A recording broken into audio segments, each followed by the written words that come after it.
Hello and welcome to my channel. This is Irene from Spanish Classes Long Island, the place to learn Spanish online.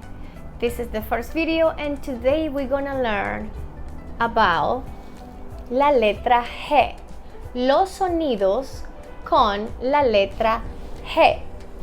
Stick around. G, G, he, he, G, he, he, he, he. Their sounds very similar, almost the same sounds. Ha, ha, hu, ho, ho, hu, ha, he, he, he,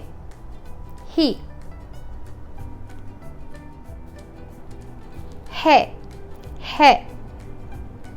gorila, gorila, he,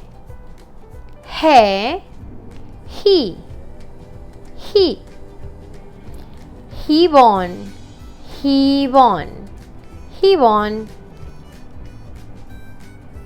palabras con G y G. Geranio, geranio. Girasol, girasol, girasol.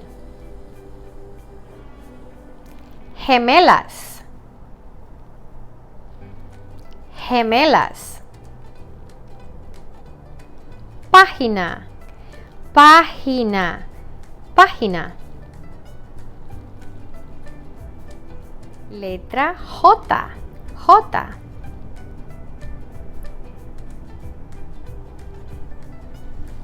Jirafa, jirafa. Aguja, aguja,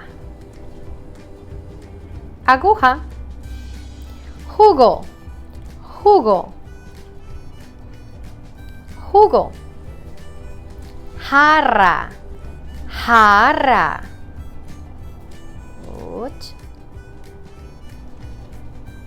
Jarra. Joven, joven.